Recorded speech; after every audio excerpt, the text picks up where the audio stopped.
This is a sports catastrophe production. Hey there, ho there. It's Jeff Cutter Diving welcoming you to another sports catastrophe on this day. And on this day, July the 13th, back in 1982, 4 decades ago, almost 4 decades ago, I should say, baseball had its All-Star game in Montreal. It was a great time to be a Canadian baseball fan. Well, the Blue Jays, not so much, but you wait and see a few years down the road. And the Expos were almost in the World Series. And I mean almost. They lost out in Game 5 of the NLCS, when the NLCS was best of 5, to the Dodgers, thanks to Blue Monday. But nevertheless, Montreal decided to get the All-Star game. So they got the All-Star game in 1982. I know it was a couple of years prior that they got it, but, Montreal really enjoyed themselves. The first All-Star game outside the U.S., the other was 91.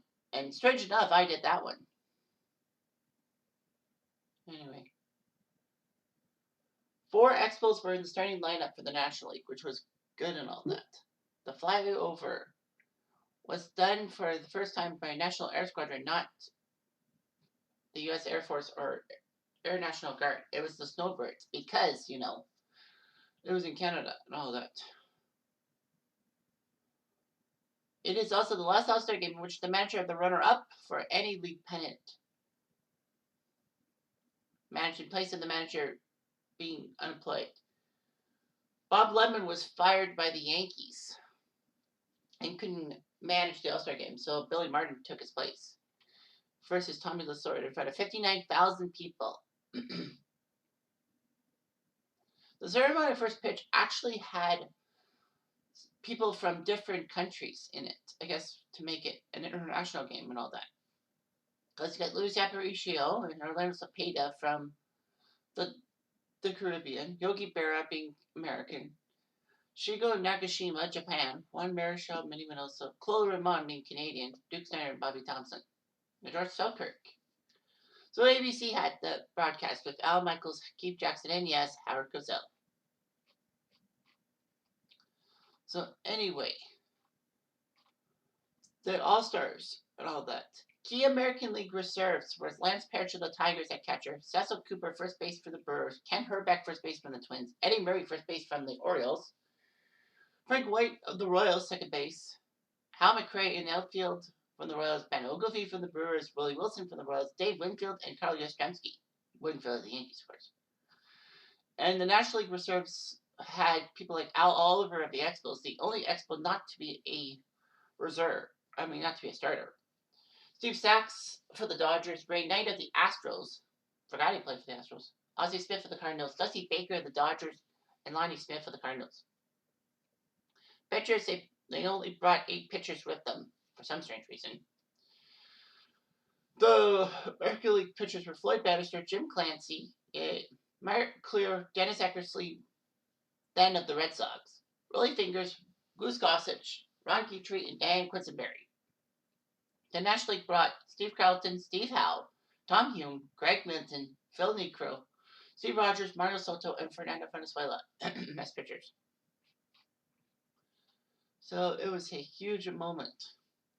The American League started off with a run in the first inning, but their starting lineup was this: Ricky Henderson in left field from the A's, center fielder Fred Lynn of the Angels, third base George Brett of the Royals, right field Reggie Jackson of the Angels, first base Cecil Cooper of the Brew Crew, shortstop Robin Yount of the Brewers, second base was Bobby Grich of the Angels, Carlton Fisk, catcher for the White Sox, and the starting pitcher was Dennis Eckersley.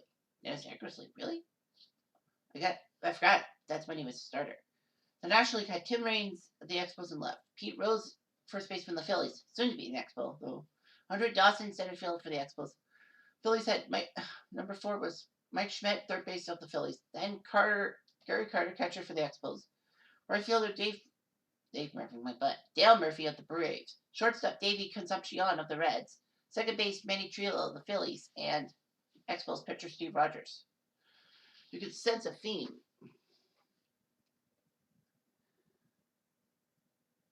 The AL drew first blood off Steve Rogers when Reggie Jackson got a sac fly that scored Ricky Henderson. However, in the second inning, Dave Concepcion, who was not really known for his home run power, hit a home run off Eckersley to make it 2-1. In the third inning, Rupert Jones would triple and then score on a Pete Rose sac fly. And then in the sixth, Gary Carter got an RBI single that scored Scoop Oliver. Concepcion was definitely named All-Star MVP for that 2-run home run.